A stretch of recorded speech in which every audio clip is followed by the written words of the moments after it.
a Salvatore Niffoi, il cantore della Barbaccia, il cantore della Sardegna, uno dei scrittori meno mondani, ho letto nella tua biografia, nato ad Orani, in Barbaccia, e noi raccontiamo stasera questo libro, La quinta stagione dell'inferno, edito da Feltrinelli, un libro meraviglioso, un libro materno, dicevamo prima di sederci, un libro che racconta un rapporto fra padre e figlio che si sostanzia fondamentalmente nelle ultime 24 ore, c'è un fischio, di vita di questo uomo. È un uomo malfattato, perdonami se uso un termine che Salvatore Lopera nel suo libro, ovvero sia un bandito, si chiama Bantine, è già il nome,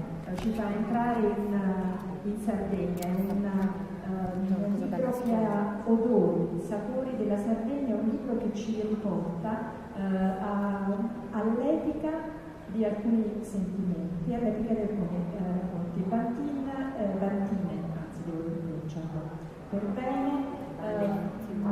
arriva nella prima pagina del libro, che se permetti leggo come introduzione, arriva a Maragolò, che è il paese da cui è stato costretto ad andare via la notte in cui è nato il figlio. Mio padre è tornato a Maragolò un pomeriggio d'estate, così rovente che i cani non avevano la forza di alzare la zampa per pisciare. Il tempo scorreva lentamente dal tubo di ferro arrugginito della fontana di Supertaretti. Le strade erano deserte, il sole infuocato schiacciava le ombre tremolanti degli orti sull'asfalto gommoso e un vento maligno giocava molina molina sui tetti delle case. Le ali del silenzio spandevano nell'aria il profumo dei fiori del cisto e del pancrazio che arrivava dalle campagne. Il rombo catarroso di un motore affaticato si avvertì da lontano mentre sfidava le ultime curve di Loghelis. Poi si sentì soltanto l'odore della benzina che si mischiava con quel caldo del caprame. Una frenata inchiodatura di gente che fretta di arrivare e andare via.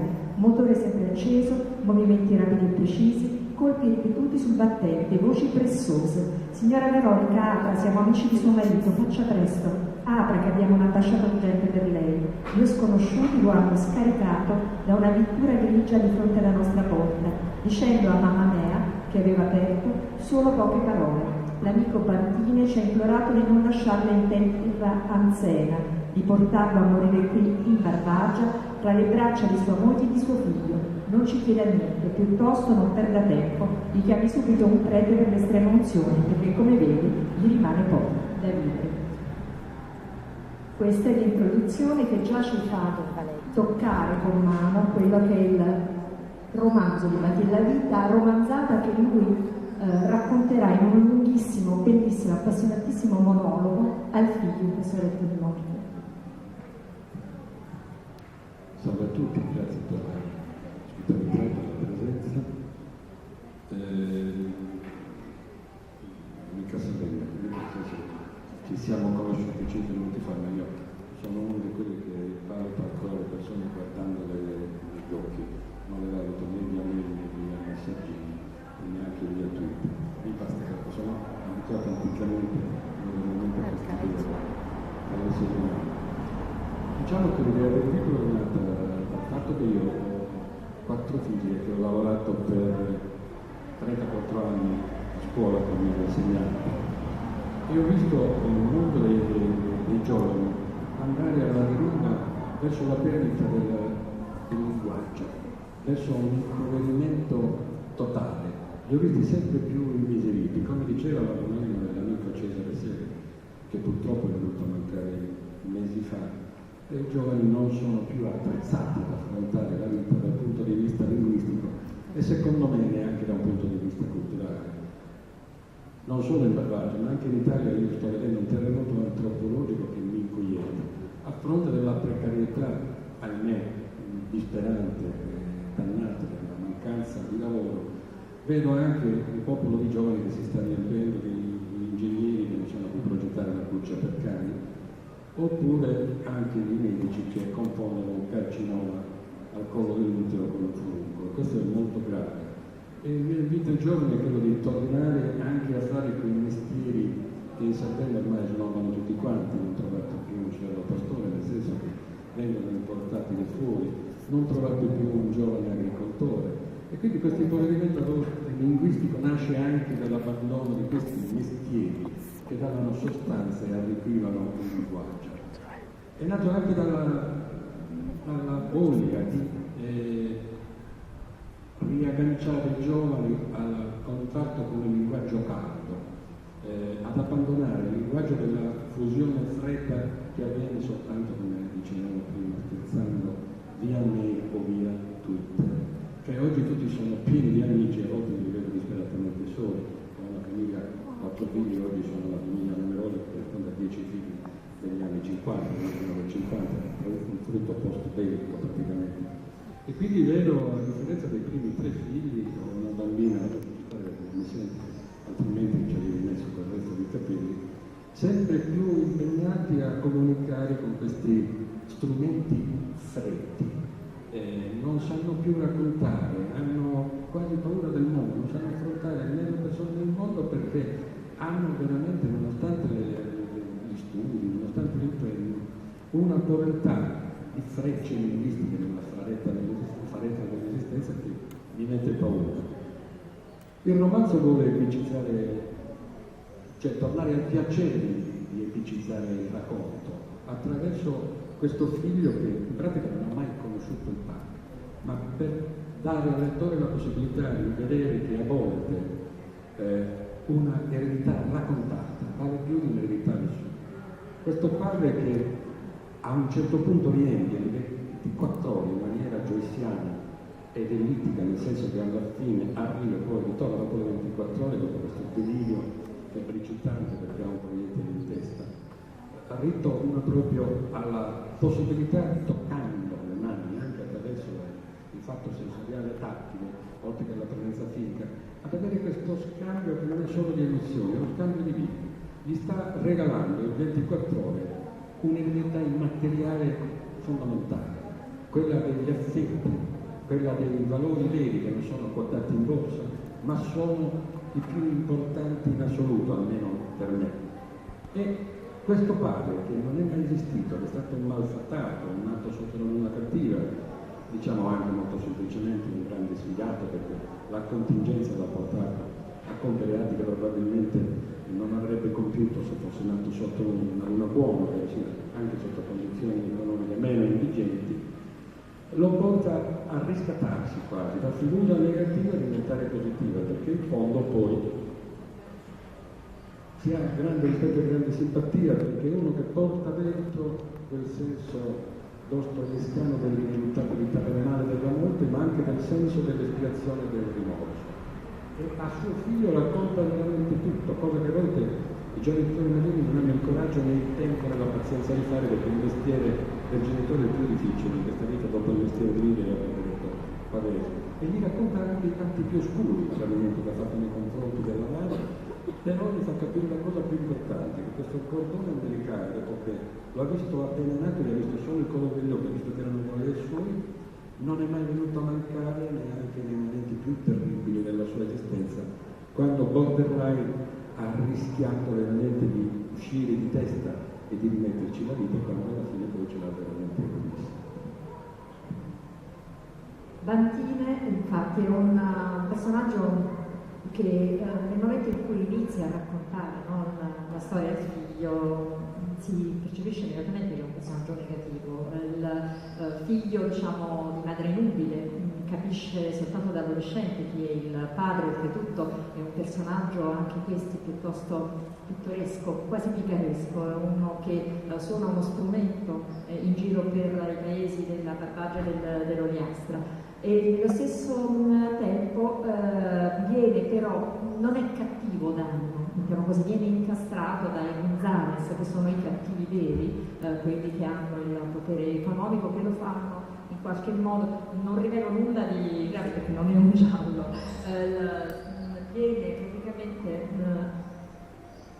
gli viene attribuita la responsabilità di un delitto che lui in realtà non ha compiuto, e quindi l'unica cosa che gli viene in mente di fare fondamentalmente è scappare, non prima di aver visto questi occhi verderanti del figlio, e scappa e si rifugia da un amico, meglio, in una serie di olivi, laddove chiunque di noi abbia letto un po' la cronaca, soprattutto mi veniva in mente la cronaca dei grandi rapimenti degli anni 70, perché è vero che questo secondo me è un libro che va ascoltato, che va letto ascoltando De André al lutto e in sottofondo, perché è un atto d'amore nei confronti della sarda. Anche la prima volta che quest'uomo ormai adulto vede il mare, perché lui arriva a Sarenoso, il posto dove questo amico lo ospita, e impatta visivamente in una Sardegna diversa, che però riconosce comunque. Ed è un racconto di come l'amicizia possa essere un'ancora di salvezza anche quando si commettono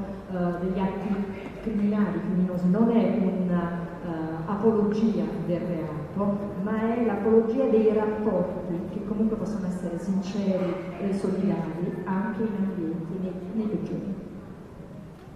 Quegli ambienti molto sentiti e molto forti. Io per altri motivi mi sono preso un'altra laurea in residenza umana quando ho batteretto appunto una mega discarica che voleva imporre al mio paese, quando il terreno contro il Roma nel 1991, poi dopo una serie di cose mi sono preso una laurea anche in carcere, quindi quel mondo l'ho conosciuto. Diciamo che nel libro non c'è una pagina che non sia stata vista o fatta o toccata.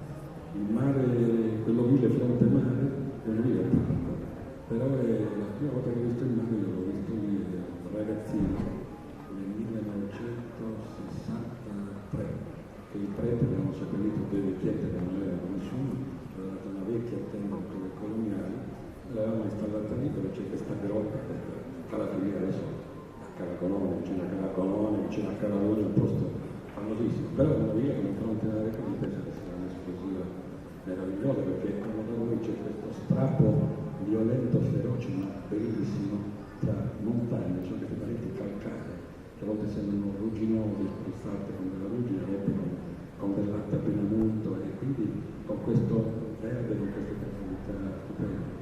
E lì poi lui è ospite di questo amico, incontra anche questa giornalista londinese, perché all'epoca mi ricordo che io ero un ragazzino, tornando a quei sequestri in cui la gente moriva più di piombo che di altre cose, venivano i giornalisti delle paesi, di noi c'è 64, 65, quando toccavano le campanelle molto mi sono presi del Corriere, venivano con quest'idea che noi fossimo una terra di bambini, cosa facilmente sfattabile. Questo è uno stereotipo classico del cliché che la Sardegna non è dicotomizzata, c'è una zona costiera in Meraviglia dove ci vanno solo le mignotte e i calciatori, e una zona interna dove siamo tutti bambini. Non è propriamente così. Io dico solo che i sardi sono sardi dappertutto, anche in costa, anche se ne vedo sempre più desardizzati e parzialmente stremati, perché andare in giro con la maglietta con la bandiera dei quattro muri non esiste il fatto di essere dei cretini, insomma, come indossare la maglietta di una squadra di calcio non può essere a prescindere da uno stronzo. La sardità vera non è quella, io credo che la sardità vera sia quella di testa, sia quella granciana, quella della cultura, della conoscenza del territorio, come diceva Sarta, forse riferendosi alla moglie del giorno del silenzio. Non dobbiamo esserci noi sardi e neanche noi salernitani al mondo soltanto perché c'è posto, ma per fare qualcosa, per dare un esempio e per questo mondo non solo per conservarlo dal punto di vista umano, dal rapporto sociale, ma anche dal punto di vista architettonico, dal punto di vista ambientale, noi possibilmente le nuove generazioni, commettendo e facendo un grande atto d'amore, lasciandolo migliorato. Però oggi voi mi insegnate che viviamo della cultura non del piacere del dare, ma del piacere della ragione del prendere, quella della provvisorietà. Questa è gente che ha preso, oltre al senso della medesimenza umana, anche il senso della provvisorietà dell'esistenza. Oggi tutti avete visto, si credono immortali. Il libro con questa pallottola in testa è fatto anche perché chi scrive deve insegnare a chi legge a se stesso a morire tra noi abissi della vita umana. oggi tutti si dopano, si condizionano, si allungando la vita. Non è vero, la sostanza dell'esistenza vuole stare in un racconto, nella stretta di mano con un figlio, in un'occhiata alla moglie, a questo campioniero che parla vicino, e poi diciamo, è la prima volta che mi hanno detto, che mi hanno detto, aspetta, io ti sono che sembra un libro per soli uomini, ma non è vero, perché in effetti Veronica, anche se è assente, è presentissima, e lui torna dopo 20 anni e trova questa ragazza che ha mantenuto il piacere della musica come padre, ha mantenuto il senso delle tradizioni, ha studiato, si è riscattato senza delinquere. Quindi vuol dire che quella madre era presente, come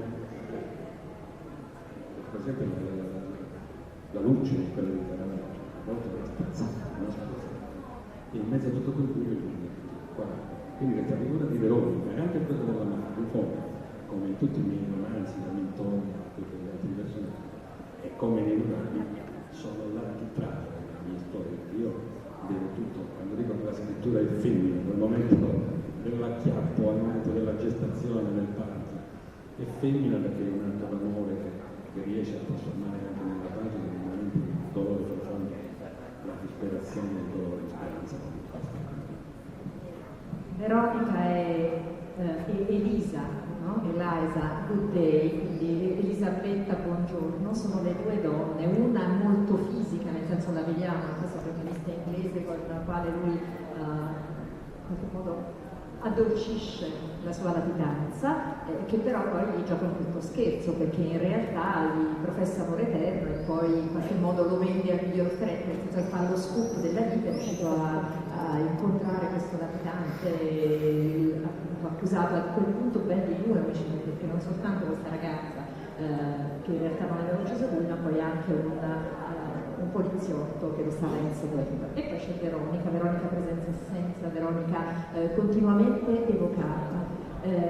In realtà una cosa che ho notato, non c'è una connotazione temporale specifica, nel senso che io dai racconti anche di queste imprese che poi lui fa incontinente, perché nel momento in cui la giornalista lo rivela agli occhi del mondo e questo è una fuga ancora più lontana, arriva nella capitale, no? Arriva a Roma, non viene descritta Roma temporalmente, però agisce una banda, una serie di bande, l'idea che mi sono fatte, quella della banda della Magliana negli anni 70, non so se, anche perché ci sono una serie di attentati, lui a quel punto diventa criminale con questa sua famiglia elettiva di bambini, su cui svetta in particolare quello che in qualche modo lo deve svezzare al crimine vero, perché lui è criminale per caso, ed è Alfio il cannoniere, Alfio che ha una vicenda personale complessissima, dolorosissima, che però una volta sembra quasi, parlando di luoghi comuni, nel senso così chiuso nel suo mondo, invece poi una volta stabilito un rapporto di empatia è l'amico. Somiglia molto a un locatore pasoliniano, e quella è la roba che io ho conosciuto. Io non amo fare cattedre letterarie, non sono là di metafore, non gruppo storie a terzi, delle ripiegate. La cosa che cerco di fare quando scrivo è mettere nella pagina sensazioni ed emozioni, altrimenti uno diventa un mercenario di se stesso, dei produttori del mercato del cittadino italiano, è una cosa veramente che mi rattrista. Sì, ma non mi emoziona quando scrivo. Devo piangere, per me ci metto sempre la musica che scrivo con la musica. Quella colonna sonora è una pezzo che qualcuno di voi leggermente più collocamente come me ricorderà, un pezzo meraviglioso degli Eni Mosse di Prete, di Eric Bauer, nel 1964, The House of the Rising Sun, che è una canzone maledetta, esistono due versioni. La paternità di questa canzone, di cui hanno tantissime rifiche, una collezione quasi 312 versioni, ne ho una anche in cinese, e quel riff iniziale è meraviglioso, perché le canzoni avete visto che hanno un riff, un attacco, una solo che si ricorda, e quella solo è per sempre. Io credo che anche i libri, i quadri, devono avere oltre a un qualcosa che ti rimane, guardate una pagina nel bene e nel male, cioè uno ti può stare in una zona ombrosa del Milano perché ci sono delle signore, però sai, questo è lui, vedi un quadro di Pompeo, lo conosci subito, un ragazzo lo conosci subito, E così deve essere nella musica, e così deve essere anche nella pagina. Per cui io quando scrivo non mi sento un operalista alla Moravia, nel senso che non è che tengo il cartellino e scrivo per 12 ore, uno può scrivere delle grandissime cazzate in 12 ore. Invece se in un'ora di ispirazione ha visto qualcosa, come succede a me quando per esempio sono in macchina con mia moglie, che non è argentina, perché io già guido da Cagliari che ascolto musica, allora mi distraggo facilmente, vedo qualcosa che mi interessa, che so, un paesaggio di girasoli, oppure quando ho visto un paesaggio da Parigino nella piana di Ottana, Soltonani, che mi ha ispirato il piccolo. Allora mia moglie la argentina scrive, poi lo prendo, torno a casa, impasto, lavoro, poi si fa la cucina, mi metto tutto sulla pagina, però devo provare qualcosa, incontro una faccia, sento un rumore, uno straccio di un piccolo che mi insomma c'è qualcosa. Allora dico questo merita di essere tutto sulla pagina. Mi è capitato una cosa meravigliosa, io parzialmente ho dedicato almeno 42 pagine dopo una sigla. Lungo la Calabiera c'era una manifestazione, non lo sapevo, la mattina di solito quando la mi si presto per girare, per olfattare, per portarmi a casa delle cose, quelle famose ricchezze immateriali che fanno parte del nostro patrimonio intellettuale. E in mezzo a 100.000 persone, tra i comparsi della scuola, dei contadini, c'era questo personaggio che mi ha ricordato tanto il Mefisto di Tex Williams. Vi ricordate Tex Williams? Come è fatta? Non è toponimo Tex Williams, non è texano, non è totalmente, è qualcosa di più. Bonelli non era un trillo quando l'ha inventato l'immaginario. Allora questi capelli lunghi, questa testa che era un incrocio tra una pera e una, e questo sguardo dolcissimo, ma da dissociato, una specie di uriale di salsa maschile, che aveva questa cista setacea gigantesca, una sorta di terra in testa. E io lo vedevo che rimbalzava come una pallina di gomma in mezzo alla folla, con queste riviste alternative. Era solissimo in mezzo a 100.000 persone. Ho detto questo, merita una parola.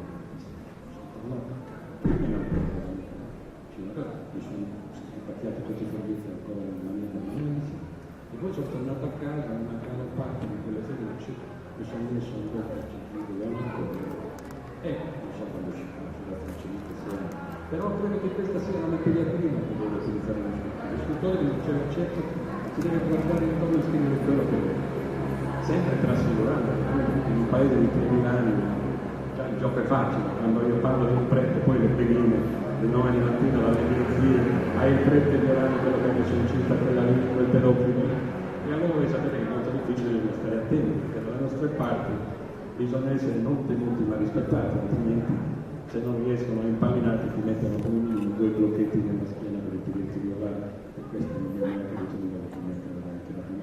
Però io credo molto nel trasferimento, come dicevo prima, di guardato negli occhi. Valuto ancora le persone in maniera antica nella fiducia delle persone che mi ispirano, poi non vanno dietro da fare loro.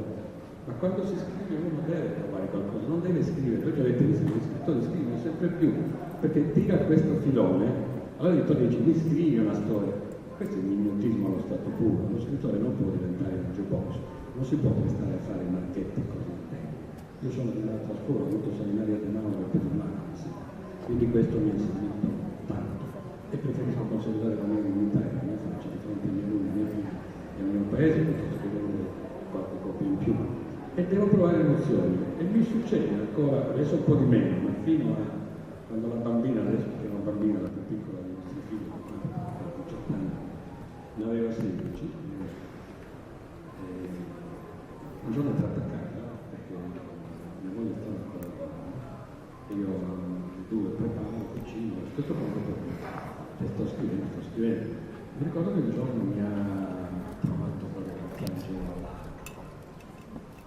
È andata in cucina, mia moglie mi ha detto, babbo, che succede? È morto qualcuno, non mi avete detto niente, non è possibile.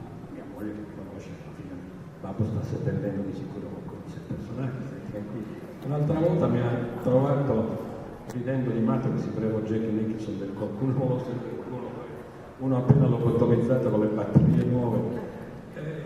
Ma papà proprio non c'è più, l'abbiamo perso, eccetera, che scrivono.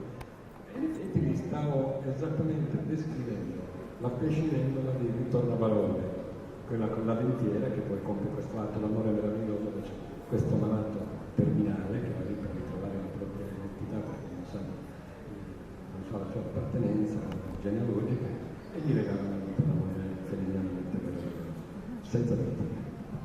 Notte d'amore senza dentiere, un applauso io direi per Salvatore, che è fantastico.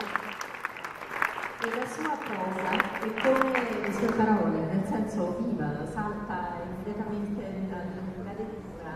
È uno di quei libri che si legge di un fiato la prima volta. Poi bisogna ritornare perché è così musicale in alcuni passaggi.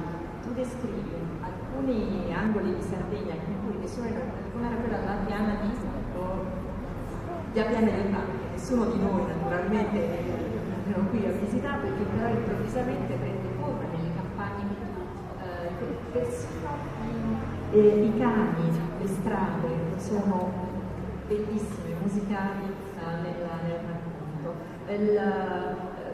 In realtà Pantine, che è un nome complicatissimo, da dove c'è un nome proprio santo.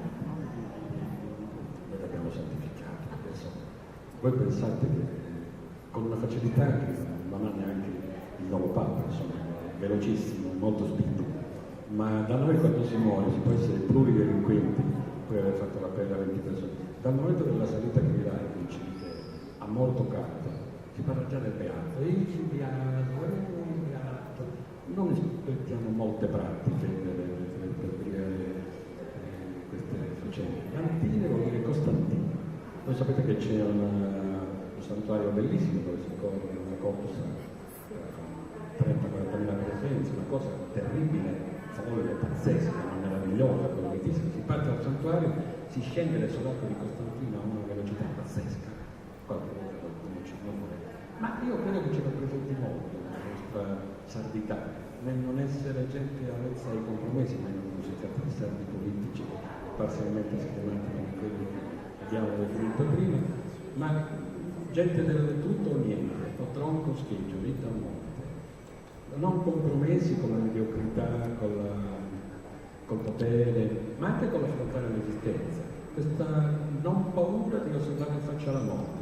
Questo sapere che tanto, come diceva Socrate, quando ci siamo noi, lei non c'è, ma quando arriva poi non ci siamo più. Ed è una cosa che dobbiamo accettare, allenandoci a morire tutti i giorni. Io ho insegnato a 34 anni, ma non è che potevo imporre ai alunni a 11 anni, quando mi prendevo lorenzianamente dalla quinta elementare in prima media, allenandoli a dire, beh, di che cosa vuoi morire? 11 anni non è possibile. Però far capire all'uomo il miracolo dell'esistenza, la bellezza della vita, credo che sia tanto.